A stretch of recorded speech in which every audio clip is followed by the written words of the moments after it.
Mmh.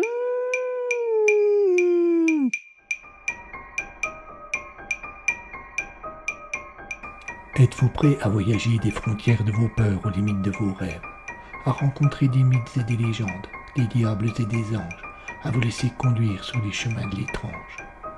Arcanum Fabulas. Saison 8.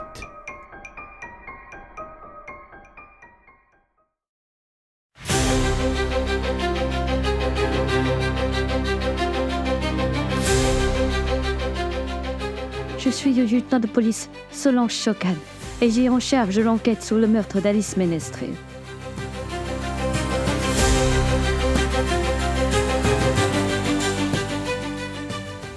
Au départ, tout pouvait sembler simple et limpide. Mais comment résoudre un meurtre qui se répète plusieurs fois?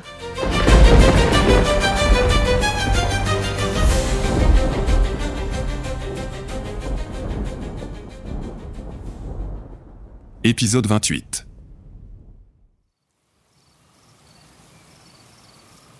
Isaac se frappa la joue. Saleté de moustique. Il y avait un moment, maintenant que le petit groupe marchait, et la chaleur devenait insupportable.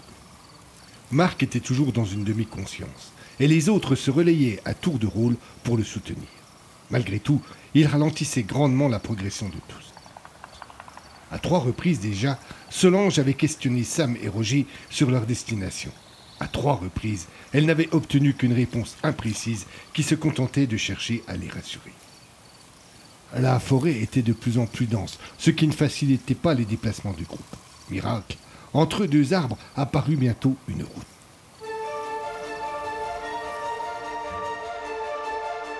Le terme est peut-être un peu exagéré. Il s'agissait plutôt d'un large chemin de terre qui traçait comme une tranchée entre 2 parties de la forêt. Avec un sourire de victoire, Sam put affirmer que la dernière partie du chemin serait bien plus facile. À bien y réfléchir, tout cela était assez incroyable. Comment Sam et Roger étaient-ils parvenus à se repérer au milieu de cette jungle épaisse? Comment avaient-ils pu retrouver cette route? Et même, comment en connaissaient-ils l'existence? Toutes ces questions auraient dû travailler Solange et Isaac, mais les 2 policiers ne semblaient pas se les poser, ce qui rassurait Sam. Finalement, il avait eu raison dans son approche, et l'inquiétude de Roger s'était révélée sans objet. « C'est par ici » avait lancé Roger en pointant une des directions de la route. Tout le monde s'était remis en marche, et ils marchèrent encore bien 1 heure avant de découvrir, en arrivant au sommet d'une petite colline, une impressionnante hutte au toit de chaume. Le bâtiment mesurait environ 10 à 12 mètres de long sur 4 à 5 de large.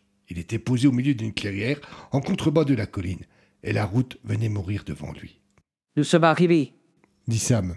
« Arrivés où ?» questionna Isaac. « Au repère de Mambo Cyprine. »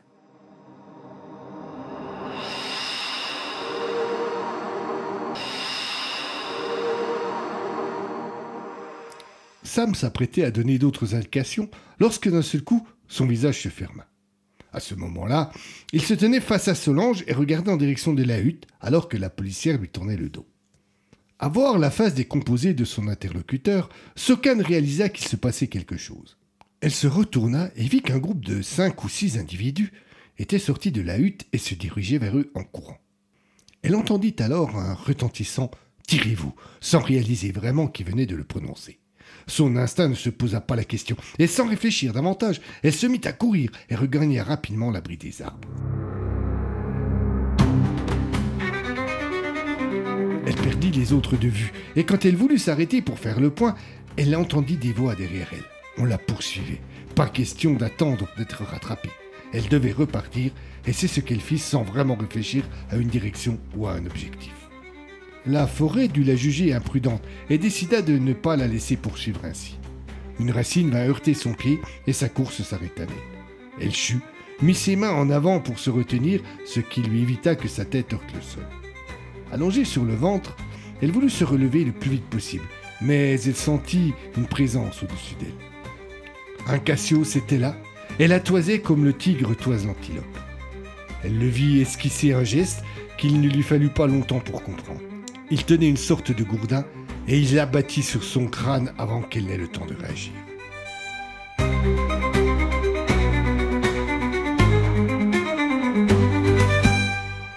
Sa tête était douloureuse lorsqu'elle revint à elle.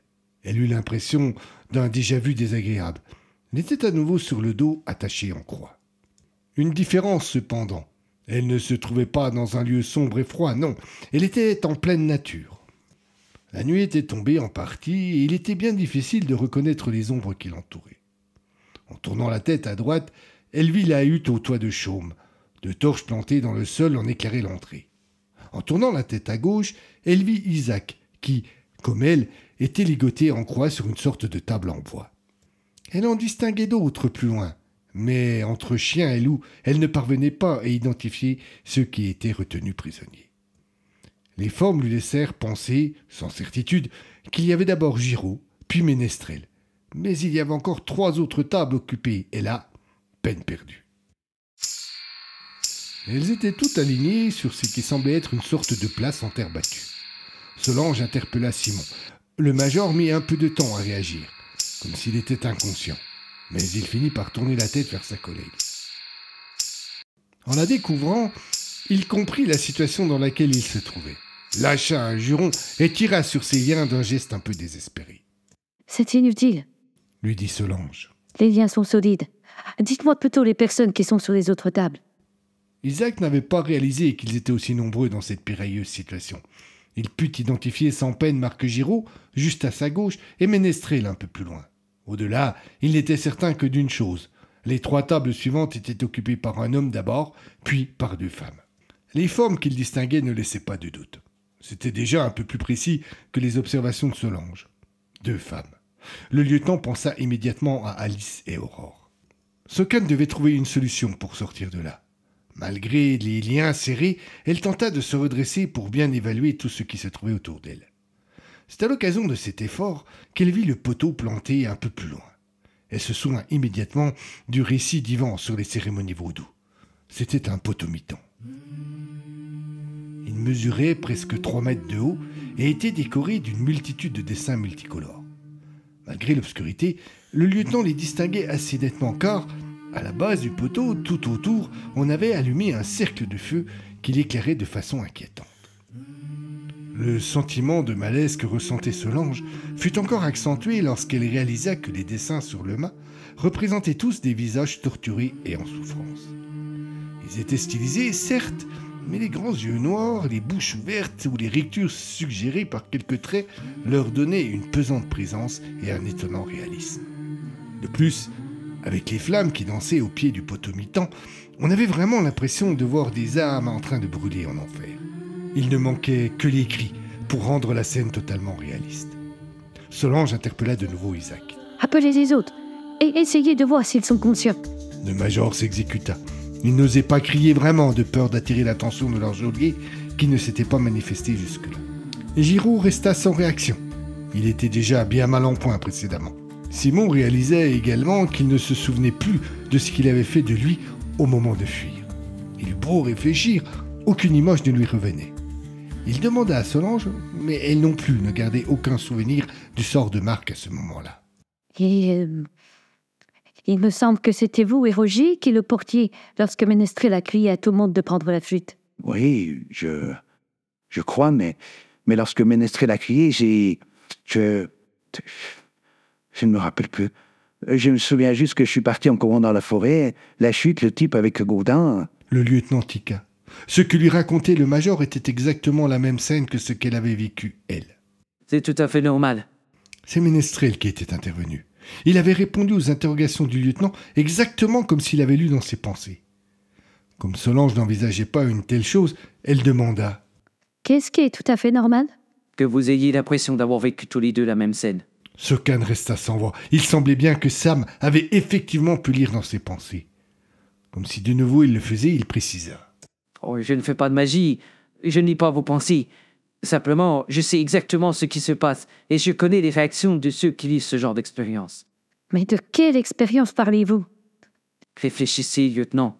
L'endroit où vous êtes, les situations dans lesquelles vous vous retrouvez depuis que vous avez repris connaissance de ce hangar. Moi, je me fous de votre petit jeu. Intervint Isaac. Ce que je veux, c'est me tirer d'ici, et vite. Solange regretta l'intervention du major. Elle aurait aimé que Sam aille au bout de ses pensées. Au lieu de cela, il se mit à rire et reprit les propos de Simon. Vous tirez d'ici.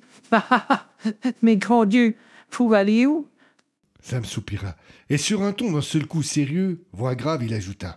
Je suis désolé, mais je n'avais pas le choix. Nous n'avions pas le choix.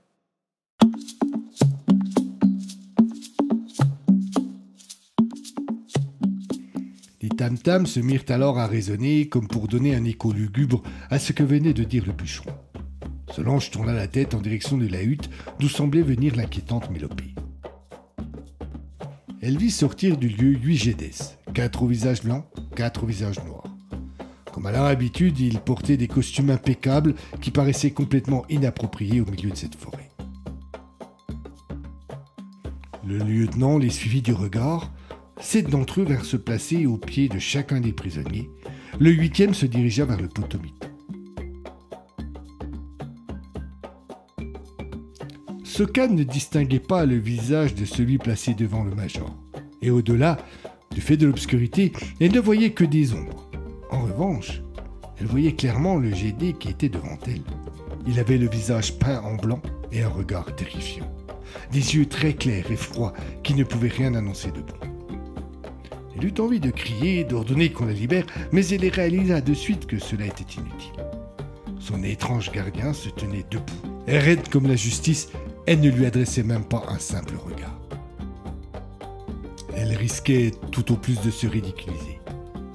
Elle se résolut donc à attendre la suite des événements sans manifester la moindre trace de rébellion. Les tam-tams se turent et les Gédès placés devant les prisonniers entendèrent un chant étrange et glaçant. Quelques cris d'oiseaux firent écho à leur mélodie, et puis le GD près du porto-mitan cria quelque chose que le lieutenant ne comprit pas.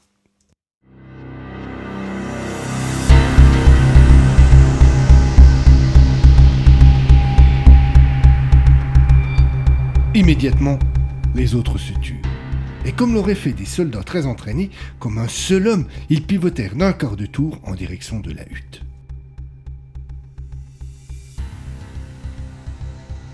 Les flammes qui entouraient l'entrée de cette dernière éclairèrent bientôt le visage joli mais froid de Mambo Suprême. La grande prêtresse avait revêtu un habit de cérémonie. C'était une longue robe rouge avec un grand décolleté et une traîne à l'arrière. Elle s'avança jusqu'au Gédé qui se trouvait devant le potomite.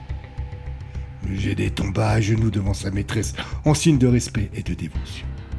Les autres se mirent face à elle et firent de même. Il y eut un silence étrange à ce moment-là. Même les oiseaux de la forêt se turent. Mambo Suprême contempla ses disciples et ses prisonniers. Elle prit son temps.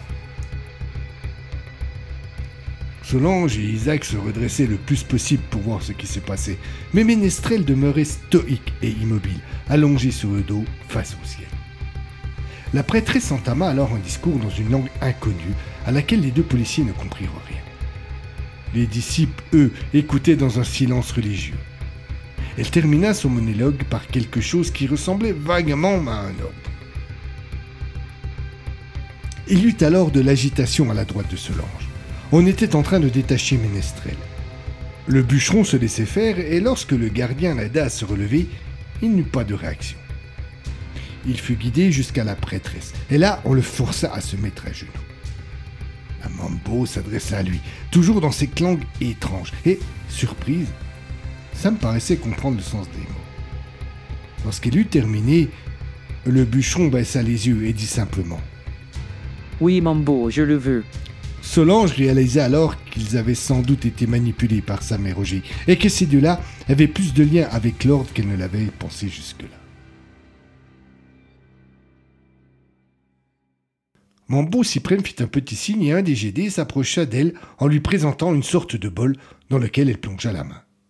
Puis elle dessina quelque chose sur le visage de Ménestrel. Quand elle eut terminé, elle lui fit signe de se relever, ce qu'il fit avant de se retourner. Il avait une croix blanche dessinée sur le visage.